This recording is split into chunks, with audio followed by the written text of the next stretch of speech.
Hello everyone, welcome to Madhab cooking world. আজকের আয়োজনে থাকছে দুধ ভাজা পিঠা। হ্যাঁ, শুনে অবাক হয়েছেন তো অবশ্যই, দুধ আবার কিভাবে ভেজে খায়। তো আজকে চলুন সেই রেসিপিটাই আপনাদের সাথে শেয়ার করি। দুধ ভাজা পিঠাটি খেতে অসম্ভব মজা ছিল আর সম্পূর্ণ নতুনভাবে তৈরি করেছি। এরকম মজার আর ইউনিক সব রেসিপির সাথে থাকতে অবশ্যই চ্যানেলটি সাবস্ক্রাইব করে বেল আইকনে অলে প্রেস করে রাখবেন, তাহলে প্রতিদিনের নোটিফিকেশান পেয়ে যাবেন। এবার প্রথমে আমি কি করছি, এখানে একটা প্যানে দিয়ে দিচ্ছি 3 কাপ পরিমাণে দুধ। আজকে আর মেজারমেন্ট কাপ ব্যবহার করব না, তাই আপনাদেরকে চায়ের কাপে মেপেই দেখিয়ে দিচ্ছি, তাহলে আপনারা খুব ভালোভাবে তৈরি করতে পারবেন। আর এখানে আমি ছোট সাইজের যে চায়ের কাপটা আছে সেই চায়ের কাপে মেপে আগে থেকে জাল করে ঠান্ডা করা নেওয়া দুধ দিয়েছি 3 কাপ পরিমাণে। আর এখানে যেই কাপে মেপে আমি দুধ ব্যবহার করেছি সেই কাপের এই অর্ধেকটা পরিমাণে কর্নফ্লাওয়ার দিয়েছি। আমি এখানে কিন্তু ঘরে তৈরি কর্নফ্লাওয়ারটা ব্যবহার করেছি, চাইলে কিন্তু রেসিপিটা আপনারা দেখে নিতে পারেন, আমার চ্যানেলে দেওয়া আছে। আর এখানে ঠিক চিনি দিয়েছি অল্প পরিমাণে, আপনারা এখানে চিনিটা আরেকটু বাড়িয়েও দিতে পারেন বা এরকমও রাখতে পারেন। এখানে 4 চা চামচের মতো চিনি হয়েছে, সেটা দিয়ে দিলাম। আর সামান্য একটু স্বাদের ব্যালেন্সটা করার জন্য লবণ দিয়েছি।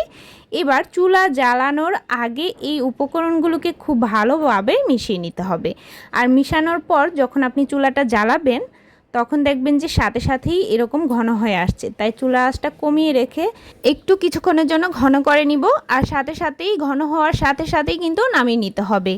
আর নামিয়ে নেওয়ার পর যে কোনো মোল্ডে ঢেলে নেবেন। এরকম 4 কোণ সাইজের আমি মোল্ড নিয়েছি, সেটাতেই ঢেলে নিচ্ছি। আর ঢেলে নেওয়ার পর কিছুক্ষণের জন্য ঠান্ডা হওয়ার জন্য রেখে দিব।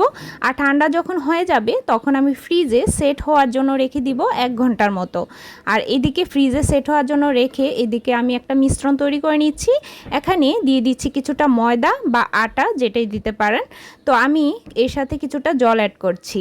জলটা আপনি এমনভাবে অ্যাড করবেন যেন ব্যাটারটা খুব বেশি পাতলা বা খুব বেশি ঘন না হয়, মিডিয়াম করে ব্যাটারটা তৈরি করে নিয়েছি।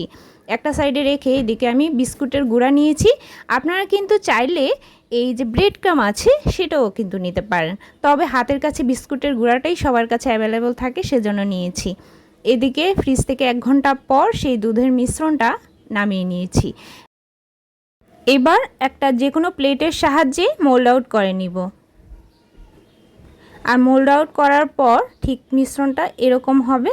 আর খুব বেশি নাড়াচাড়া করবেন না, না হলে কিন্তু ভেঙে যাবে। এবার এখান থেকে আমি একটু টুকরো করে কেটে নিব। খুব বেশি তাড়াহুড়া করে কাটতে যাবেন না, একটু ধীরে ধীরে কেটে নিলেই তাহলে শেপগুলো সুন্দর আসবে। এবার প্রথমে লম্বা করে কেটে আমি কিউব কিউব করে সবগুলো কেটে নিয়েছি। আর দেখুন ঠিক এরকম 4 কোণ সাইজ একদম ছোট করেই কেটেছি। আপনারা চাইলে এরকমও রাখতে পারেন বা লম্বা আকৃতির করেও রাখতে পারেন। তো এভাবে সবগুলো কেটে নেওয়ার পর যে ময়দা বা আটার মিশ্রণটা তৈরি করে রেখেছিলাম সেই মিশ্রণে সরাসরি ডুবিয়ে দিব। আর এভাবে ডুবিয়ে মিশ্রণটাকে খুব ভালোভাবে লাগিয়ে নিব। আর তারপর বিস্কুটের গুঁড়াতে লাগিয়ে নিব। এই কাজটাই 2 বার করতে হবে। প্রথমে ময়দা বা আটার মিশ্রণে খুব ভালোভাবে ডুবিয়ে নিয়ে তারপর বিস্কুট বা ব্রেড ক্রাম্বসের গুঁড়োতে কোট করে নিতে হবে। তো এভাবে 2 বার করলে লেয়ারটা খুব ভারী হয়ে থাকবে, ভাজার সময় আর কোনো রকম অসুবিধা হবে না। তো এভাবে আমি 2 বার করে ব্রেড ক্রাম্বস আর ময়দার মিশ্রণটা লাগিয়ে নিয়েছি। আর লাগিয়ে নেওয়ার পর সবগুলো এবার আমি একটা প্লেটে সাজিয়ে নিচ্ছি। এবার সবগুলো একটা সাইডে সরিয়ে রাখছি। আর ভাজার জন্য একটা কড়াইয়ে আমি বেশ পরিমাণে তেল গরম করে নিয়েছি। তেলটা এখানে খুব বেশি গরম যেন না হয়। তেলটা যখন হালকা কুসুম গরম হবে তখন একে একে এই পিঠাগুলো ছেড়ে দিতে হবে। আর ছেড়ে দেওয়ার সাথে সাথে কিন্তু নাড়া যাবে না, একটু অপেক্ষা করলেই দেখা যাবে যে পিঠাগুলো কড়াইয়ের গা থেকে সরে সরে আসছে। তখন এপাশ ওপাশ একটু হালকা করে ভেজে নিতে হবে। খুব বেশি সময় ধরেও কিন্তু পিঠাগুলো ভাজা যাবে না, কারণ দুধের যে মিশ্রণটা ভিতরে থাকে সেটা কিন্তু খুব বেশি সময় ভাজলে ফেটে বেরিয়ে আসতে পারে। তো অবশ্যই একটু হালকা যখন লাল কালার চলে আসবে তখনই তেলটার থেকে ছেঁকে খুব ভালো করে উঠিয়ে নিতে হবে।